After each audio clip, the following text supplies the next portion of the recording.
Well, good morning, good afternoon, good evening, wherever you may be. I'm your host, Dave, here at the Arizona Model Shop, and today I have a unboxing review of the Verifier 1350 USS Cleveland, which was a light cruiser produced during World War II. 27 of them were built, some were sold off to foreign navies. So we'll start with the instruction sheet. That's 20 pages. Front of it has stuff if you're interested in statistics about the actual ships. It's there. It's 20 pages, black and white, has the layout of it, and typical, just nice, Verifier's done a pretty good job on these. They're pretty straightforward. That's what they are. They even tell you about certain things, how to do it, like how to make brass wire, big windlass with brass wire if you want to do it. These I would recommend replacing too if they're not photo etched. The ones that are molded don't look good.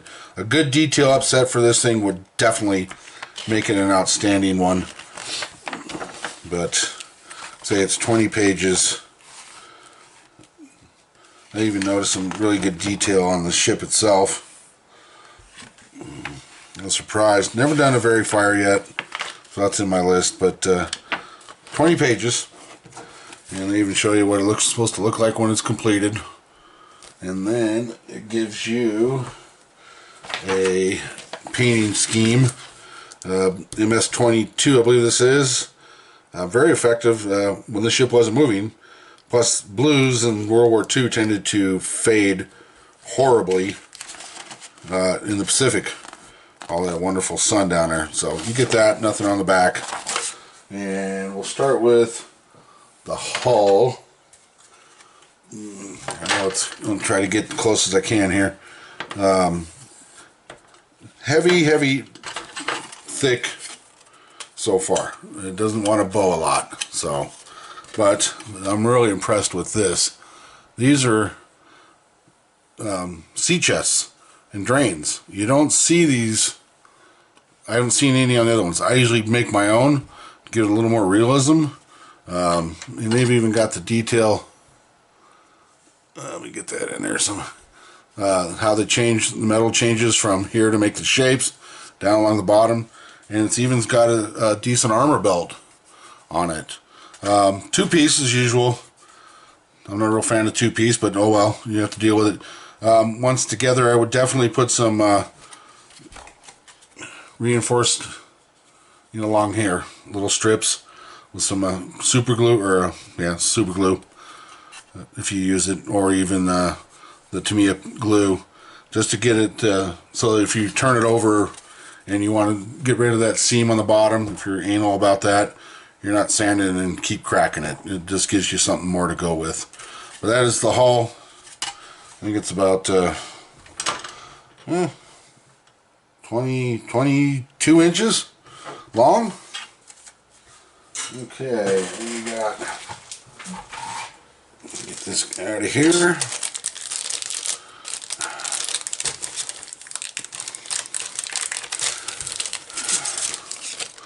Comes in two-piece deck. One thing you're going to have to worry about there is that seam line there.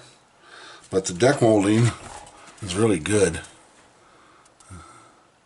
Not bad. The metal in the back. No flash.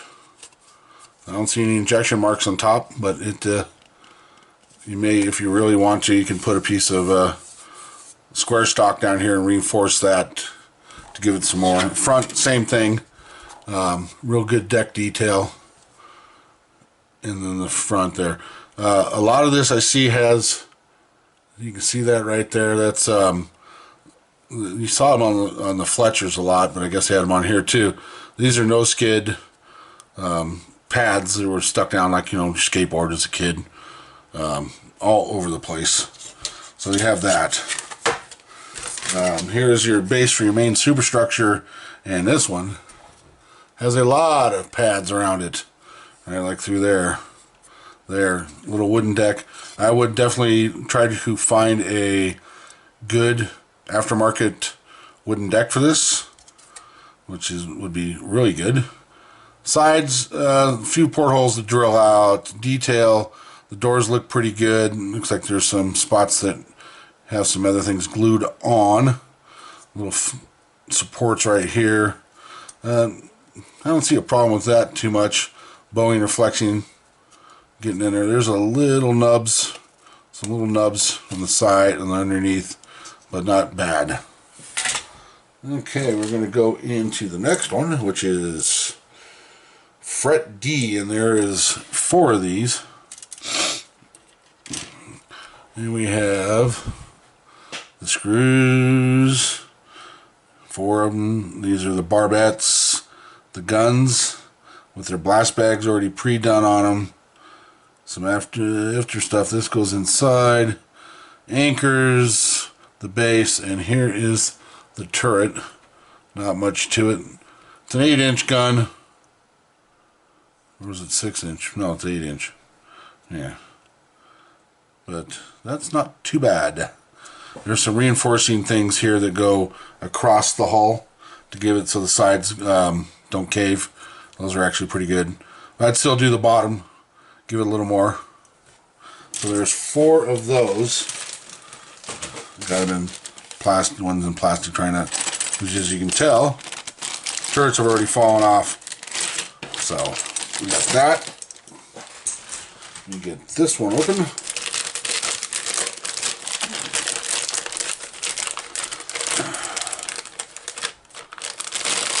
Then we got lifeboats, searchlights, more anchors, life rafts, 40 millimeters. Looks like some of those, oh god, you see them on the battleships, the oxygen bottles are on the side or wherever they compressed air. Bases for your 40 millimeters. Searchlights that actually have a clear part in it. Wow. And some small, looks like ready ammo lockers, and some 20 millimeter. I would definitely look at some 3D printed ones for this. Get a little more sharpness out of those 40 millimeter quads, and the 20 millimeter, they're kind of just basic looking, but something like that would definitely enhance it. 1 lifeboat, and there is 3 of these bad boys. Next one will be, this one looks like a lot of your gun tubs. Looking at them, I don't see, get rid of that plastic. They're not overly thick, which is good. Not real thick. Some of these tend to be real thick. A little bit of flash right there. I don't know what these little why they have these nubs on here. Never understood that. They're nothing, just more work for you to do. Here's some nice gun tubs right here. Real good, thin ones. Here's the hangar door. Looks good. The bases look good. Yeah, a lot of them. Here's one. Look at all these on this one. I don't understand why it needs 4 of those injection. I'm sure because it's round, but it's where the gun directors go. There's one of those. And we have fret F. These are your 5-inch. Is there any more of those? Nope. So you get 1, 2, 3. 3 of these boogers. They are the 3-piece like Tamiya makes. We have to put the side on right here and the other side. Definitely look at aftermarket 5-inch 38s. Less work to do, less sanding, less filling, because it never seems to get rid of that seam lying right there. But yeah, cranes, typical molded on crane. I would definitely go for a aftermarket photo etch and that. Put these in your kit reserve. Looks like some small little bulkheads with some detail on them. And there, like I say, there is 3 of those. This one looks like most of your superstructure.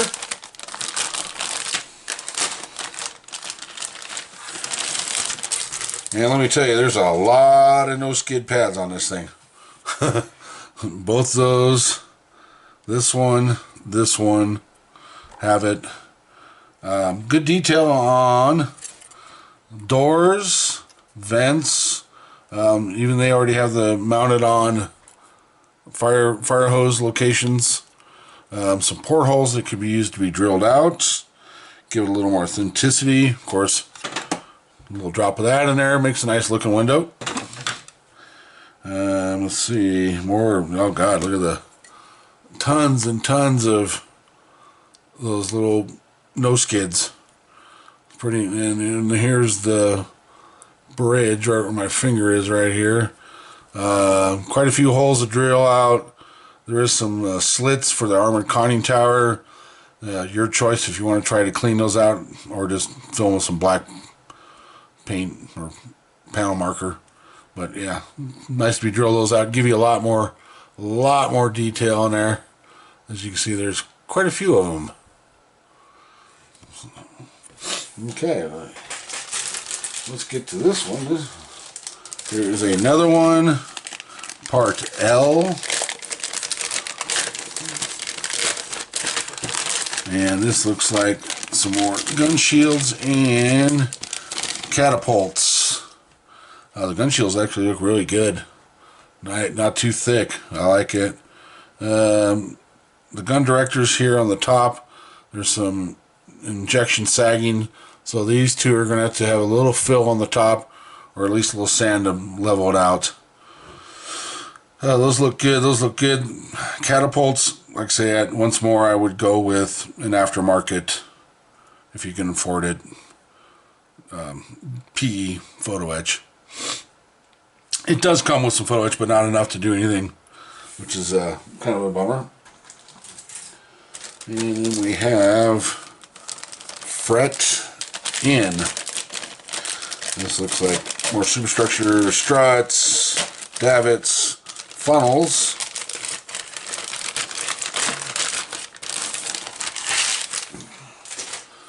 Oh wow, funnels actually got rivets on them. I might not pick that up, but there's tiny little rivets on the funnel. Struts, the prop struts look good. Single rudder. These are just some davits. There's their struts. You can't, gotta be careful with those. They're flimsy, but can't replace those with rod, which would be a lot better. Bumps are good. I have not seen a lot of flash on this. These little vents right here have injection marks where it's sagged a little bit. You're either gonna have to fill or sand. Right, that little one right there has a hole. You can see them kind of in the shadows. But yeah, not bad. So this is my first verifier. And then we have this one, and that's more funky looking. Got two of these. These are, if you want to call them that, radars. Big plastic circles. Another crane. These are your rangefinder radars. Those all should be replaced with a photo etch. If you can find one, get one. Verifier probably makes it, since they actually started out as a photo etch company. But yeah, there's your SK search radar. There's two of these. There's a bunch of these little ones that say photo etch, and they're all the same. PE, PF, PE. Let's see what's in it.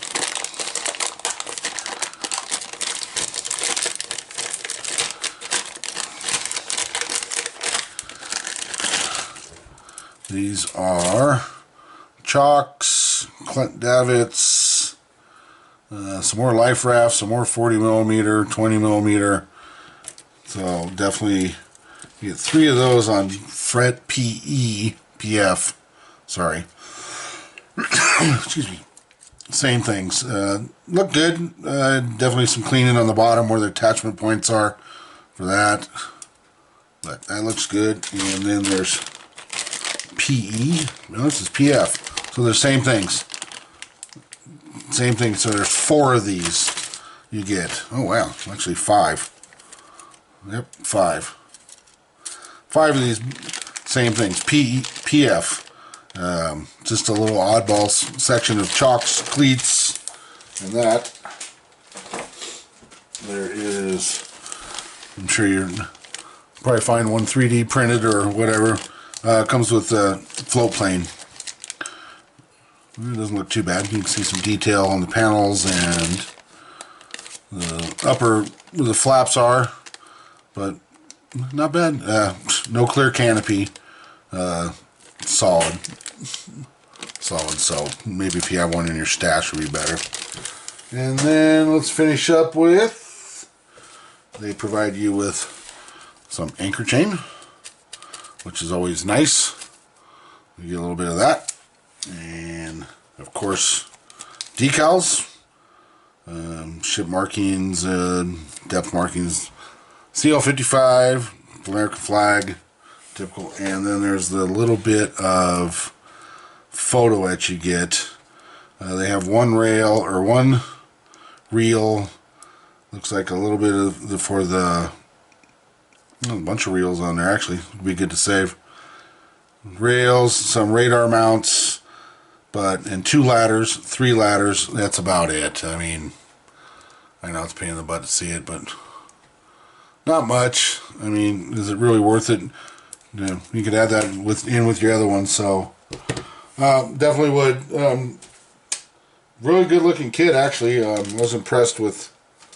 Like I say, I've never done a very fire, and they seem to be stepping their game up a little more. But that is my review. Please, if you have any questions or comments, put them down in the comment section. I'll try to answer them as best I can. I got, still have the Nagato. That's going to be a long review because it's so big. And the Littoral, the German, or excuse me, Italian battleship to do. So I'm going to try to get these out while I can. Vacation's coming up, so there you go. Alright, I want to thank you for stopping by, checking it out. Please leave a like, comment down below. If you have any questions about a Cleveland class cruiser, let me know. I'll try to find the answer for you, or, you know, if I know it, I'll tell you right off the get-go. Alright, take care. You have a good one. Peace out. Charlie Mac.